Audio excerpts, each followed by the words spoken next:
अस्सलाम वालेकुम, मैं हूं जवाद फैजी। आप देख रहे हैं चौथा सुतून। एक ऐसी तजवीज़ आई है कौमी असम्बली के बाज़ पार्लियामेंटेरियंस जो हुकूमती जमात के हैं, PTI के, वो तजवीज़ क्या है वो भी आपसे गुफ्तगू करते हैं, उस पर शेयर करते हैं। बड़ी हसास मामला है, अहम मामला है, और उसके साथ मुझे हंसी इसलिए आ रही है कि उसके साथ ही मुझे एक वाक़या याद आ गया कि पार्लियामेंट के अंदर जब सदर मुमलिकत खिताब कर रहे थे और अपोजिशन हस्ब साबिक और हस्ब ताकत अपना अपोजिशन जो है वो मुजाहरा कर रही थी, एहतजाज कर रही थी। ये मामला है सदर के इख्तियार का, सदर के वक़ार का, वफाक की अलामत होता है। तजवीज़ पहले आपके साथ शेयर करते हैं, फिर उसके बाद वो वाक़या भी शेयर करेंगे कि क्या क्या हो सकता है। एक वाक़या तो ये है कि शेख रोहिल असगर साहब की तोती और सदर मुमलिकत का हादसा, और दूसरा ये कि मुल्क के अंदर जब भी हम बात करते हैं कि ये निज़ाम डिलीवर नहीं कर पा रहा, तनकीद होती है अहले सियासत पे, पार्लियामेंट पे, और मज़ीद तनज़्ज़ुली और तनज़्ज़ुली पे तनज़्ज़ुली, तो उस पर हम देखते हैं कि आवाज़ें आती हैं कि सदारती निज़ाम आ जाना चाहिए। और फिर पहले माजी में हम मार्शल्ला की चाप हमें सुनाई देती थी, बल्कि GHQ की तरफ इशारे करके, GHQ की तरफ व्यू करके कहा जाता था बचा लो इस मुल्क को, करप्शन से बचा लो, बेराह रवी से बचा लो, इस मुल्क को खोखला हो रहा है। ये सारी बातें होती थी और GHQ से मुतालबा किया जाता था। गैर जमहूरी मुतालबा था, लेकिन किया जाता था, सियासी जमातें करती थी। और स्पेशली हमने कई धरने देखे ऐसे और कई एहतजाजी तहारीक देखी जिसमें ये मुतालबा किया जाता था। एनीवेज, ये तो माजी था।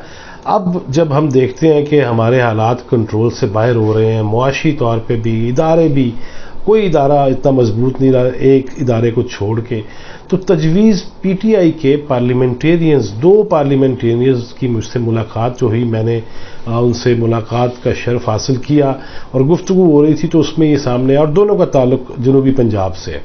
तो उन्होंने कहा जी सीरियस नोट पे हम तो ये चाहते हैं और हम आगे भी बात करेंगे कि बजाय इसके कि सिर्फ एक ही इदारे पे भी उंगलियां उठें, मुफाहमत की बजाय मज़ाहमत का बयानिया आए, तो कोई ऐसा हल निकालते हैं इस चीज़ का कि ना तो मुल्क में मार्शल्ला का कोई डर और खौफ रहेगा, और ना सिर्फ एक इदारा जिसका हम दलिया भी खाए जा रहे हैं और जिसका फर्टिलाइज़र भी इस्तेमाल कर रहे हैं, फौजी फर्टिलाइज़र है, दलिया भी है, FWO के जो है वो कारनामे भी हैं, डेफिनेटली सड़कें बन रही हैं, उसकी तमीर व तरक्की हो रही है, और बहुत सारे हैं।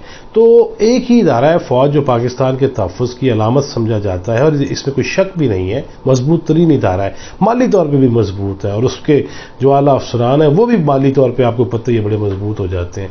और फिर हम देखते हैं कि हाउसिंग सोसाइटियाँ भी उनके बगैर चल नहीं पाती, और महंगी हाउसिंग सोसाइटियाँ। खैर, ये बात हो रही थी कि PTI के अरकान का ये ख्याल था और ये तजवीज़ है उनकी, और जो PTI के दीगर अरकान से भी वो शेयर कर रहे हैं कि क्यों ना ऐसा कानून बनाया जाए कि जो भी मुल्क का चीफ ऑफ आर्मी स्टाफ हो वही सदर मुमलिकत हो। हंसना ना तुसी, लेकिन ये बात सीरियस नोट के साथ कही गई है कि चीफ ऑफ आर्मी स्टाफ जो भी हो वो मुल्क का सदर हो, और उससे ये होगा कि सिर्फ फौज ही नहीं दीगर इदारे भी उसकी जिम्मेदारी बन जाएंगे और वो भी मजबूत होंगे, और वफाक की अलामत भी रहेगा, क्योंकि फौज ही वाहद एक ऐसी जमात है, ऐसा इदारा है जो मुस्तहकम है, पायदार है, और दुश्मन को मैली आंख से देखने की जुर्रत भी नहीं होती इसी फौज की वजह से।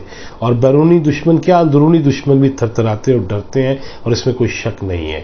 लेकिन अगर ये तजवीज़ वाकई काबिल अमल है तो आपका क्या ख्याल है, अपने कमेंट्स भी दीजिएगा। लेकिन ये तजवीज़ बहरहाल ज़ेरे गौर है। और फिर ये जो पार्लियामेंट के अंदर हम देखते हैं ना, हल्ला गुल्ला, गाली शाली, और मुझे याद है PTI की जब हुकूमत बनी तो सदर मुमलिकत जनाब डॉक्टर आरिफ अलवी का पहला खिताब था, तो अपोजिशन ताकत का मुजाहरा कर रही थी अपने वलों, और एहतजाज हो रहा था और नारे लग रहे थे, शोर शराबा था, और सदर मुमलिकत तकरीर पे तकरीर किए जा रहे थे, टेंस माहौल था। उसमें सारे उनके डाइस के सामने आके एहतजाज कर रहे थे। तो लाहौर से रुकने कौमी असम्बली सीनियर पार्लियामेंटेरियन, जिनके जुमले बड़े मज़ेदार भी होते हैं और زیر لب وہ مسکراتے ہوئے جب کہتے ہیں تو پھر اس پہ ٹھٹھے بھی لگتے ہیں، کہکے بھی لگتے ہیں. وہ تہمت باندھتے ہیں، توتی جسے کہتے ہیں، توتی نہیں کہتے اسی، لاچا بھی کہتے ہیں، توتی بھی کہتے ہیں. تہمت باندھ کے وہ پارلیمنٹ میں بھی آتے ہیں اور گفتگو بھی کرتے ہیں اسی توتی کے ساتھ ہی، اور دھوکے لاتے ہیں. وہ صاف ستھرے کپڑے پہنتے ہیں. تو انہوں نے صدر عارف الوی کے سامنے آگے کھڑے ہو گئے اور صدر صاحب تقریر کر رہے ہیں بڑے سیریس ہو کے، تو انہوں نے ہلکی سی توتی چکی، تھوڑی اور چکی، تھوڑی اور چکی. تو صدر مملکت نے جب یوں دیکھا نا کہ شیخ صاحب کی کر رہے ہیں تو وہ تقریر بھی کرتے جا رہے ہیں اور شیخ صاحب کی طرف کبھی کن اکھیوں سے دیکھیں اور کبھی براہ راست دیکھیں ان کے. جب توتی آئی نا گھٹنوں کے قریب تو صدر صاحب کا ہانسا نکل گیا اور آپ کو بھی ہنسی آنی چاہیے. اور اس موقع پہ انہوں نے پھر شیخ صاحب کو یوں ہنستے ہوئے دیکھا تو شیخ صاحب نے توتی نیچے کی. تو اگر آرمی چیف جو ہوں گے وہ اگر ہمارے صدر مملکت ہوں تو اول تو یہ کہ توتی کم از کم اگوں نہیں کوئی چوک سکے گا، اور دوسرا یہ ہے کہ ایسا واقعہ بھی کوئی نہیں ہوگا. اور تیسری بات یہ ہے کہ اگر کوئی توتی چکے گا بھی تو اس صدر کا ہانسا نہیں نکلے گا، بلکہ توتی چکنے والے کو پھر جو ہے وہ اس کا ہانسا کیا، اس کا رونا نکلے گا اور توتی پچھو چکنی پہ سکتی ہے. لہذا یہ تجویز ہے اور اس پہ عمل درآمد کیسے ہوگا، قانون کیسے بن سکتا ہے، 2/3 اکثریت ہوگی تو بنے گا، یا اگر ایسی تجویز سیریس نوٹ پہ آ گئی تو میرا خیال ہے کہ پھر تو سارے ہی آ جائیں گے اس تجویز کے حق میں اور ایکسٹینشن والا معاملہ بھی ختم ہو جائے گا کہ چیف آف آرمی اسٹاف کی ایکسٹینشن ہے وہ بنائیں، اس کو جو آئے وہ صدر مملکت بن جائے. آپ کو یہ تجویز کیسی لگی ہے؟ اور یہ سیریس نوٹ پہ بھی ہے کہ کیا اس ملک کے اندر ہم نے مزاحمت پہ مزاحمت کرتے چلے جانا ہے یا ملک کے اندر کوئی مفاہمتی فارمولہ جناب شہباز شریف والا بھی استعمال کرنا ہے اور ملک کو آگے لے کے جانا ہے؟ خاص طور تو کہتے ہیں اوپر لے کے جانا ہے، اللہ خیر ہی کرے کنہ کو اوپر لے کے جانا ہے، لیکن آگے بڑھنا ہے کہ نہیں بڑھنا، اس پہ آپ کی تجویز بھی چاہیے. اور سیریس نوٹ پہ سیریس بات ہی ہونی چاہیے. توتی نو ایک سائڈ سے رہن دینا، توتی توتی نہ توتی نہ توتی. ٹل نیکسٹ ویڈیو، اللہ حافظ.